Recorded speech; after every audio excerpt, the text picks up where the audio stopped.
Je me suis fait Breaking Bad la semaine dernière, l'intégrale, saison 1 à 5. C'est juste la meilleure série de tous les temps. Bryan Cranston, il est ouf, il peut tout jouer, le gars.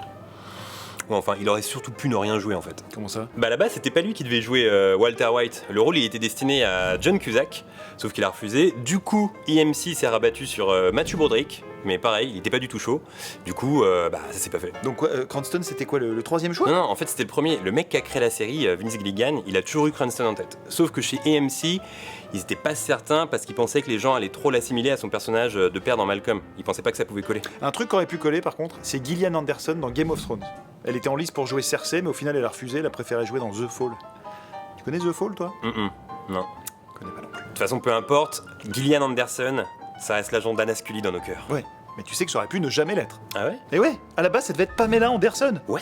Ouais, les producteurs, ils voulaient quelqu'un de très reconnaissable pour faire de l'audience. Putain, Pamela Anderson dans X-Files. Déjà que Dana Scully, c'était mon fantasme quand j'avais 15 ans. Alors imagine avec Pamela Anderson. Ouais, alors là, tu vois, à l'instant présent, là, je sais pas si j'ai vraiment envie de t'imaginer à 15 ans en train de fantasmer sur Dana Scully. Non, t'es pas obligé. Ok, changement de sujet. La semaine dernière, j'ai lu que dans Doctor House, à la base, ça aurait pu être Patrick Dempsey dans le rôle principal. Sauf que c'était une période où il se faisait recaler à chaque casting en permanence refoulé, du coup ça s'est pas fait. Bah, il a quand même eu le rôle du Docteur Mamour juste après, non? Ouais, mais il l'a eu grâce à la chance parce que normalement ça devait être Rob Lowe. Sauf qu'au dernier moment, Rob Lowe il a préféré jouer dans une série qui s'appelle Doctor Vegas. Finalement, ça a été un vrai flop, annulé au bout de 5 épisodes, ce qui fait qu'il regrette à mort. Moi, un truc que je regrette, c'est de pas avoir vu Courtney Cox dans Desperate Housewives. Au départ, elle devait avoir le rôle de Terry Hatcher, mais comme elle était trop estampillée Friends, bah elle l'a pas eu. De toute façon, toi t'as toujours été plus Friends que Seinfeld, donc normal que tu veuilles Courtney Cox à toutes les sauces. On va encore avoir ce débat là. Non, mais en fait, ce que tu comprends pas, c'est qu'il n'y a pas de débat. Seinfeld défonce Friends, et d'ailleurs, sans Seinfeld, il y aurait même pas de Friends, donc je sais pas pourquoi tu me lances là-dessus, là, tu vois, ça m'énerve. Alors, déjà, n'importe quoi, mais en parlant de Friends. Ce qu'il faut savoir, c'est que Téa Leoni, au départ, elle devait avoir le rôle de Rachel, mais Madame voulait être la star de la série, elle voulait pas partager la vedette avec les 5 autres. Ok, t'as assez parlé de Friends, je suis obligé de compenser en parlant de Seinfeld. Jason Alexander, le personnage de George Costanza.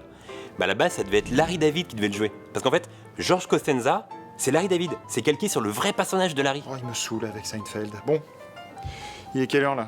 Ah oui, faut qu'on y aille. Ok, un dernier pour la route. Très classe en plus. Tu vois Les Sopranos? Meilleure série. Bon, enfin, toi, si on t'écoute, toutes les séries sont des meilleures séries alors. Et ben, à la base, le personnage principal, il devait être joué par Ray Liotta. T'imagines Ray Liotta dans Les Sopranos? Trop bien ça. Pourquoi ça s'est pas fait? Bah, en fait, il a dit au producteur, c'est pour une série?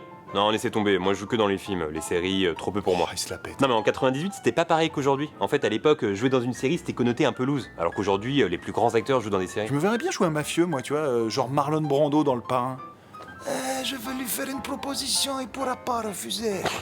Toi, mafieux, je te rappelle que quand on est au restaurant et qu'un plat te plaît pas et que le serveur arrive en disant tout va bien, t'es le premier à répondre oui, parfait et tout. Donc, mafieux.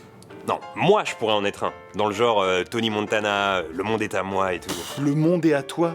Mais sérieux, les deux seuls biens que tu possèdes dans ta vie, c'est une PlayStation 4 et 2 jeux. 2, dont un à moi. Et une trottinette pour aller au taf, donc avant de posséder le monde... Pourquoi faut que tu sois toujours aussi méchant avec moi? Mais c'est toi qui es méchant, tu commences avec ton histoire du resto, là. Non mais l'histoire du resto, franchement, faut bien avouer que t'étais une victime ce jour-là, donc moi je me dis ça, je me dis qu'il faut être mafieux le mec. Non, oui, je lui dis, oui, merci, parfait, mais parce que le mec... Alors, Allociné, c'est une très bonne chaîne de ciné, mais si vous voulez une meilleure chaîne de ciné, bah y a la mienne, telle somme de clics. Tu peux t'abonner en cliquant ici, ou alors regarder une vidéo juste en dessous, c'est... tu fais quoi, là? Bah je fais rien, je... Tu utilises pas Allociné pour ta promo, là? Ah non, pas du tout, je... D'accord, bon, on y va parce que là, on ferme. Oui. Abonnez-vous en cliquant ici, c'est... JB. Oui.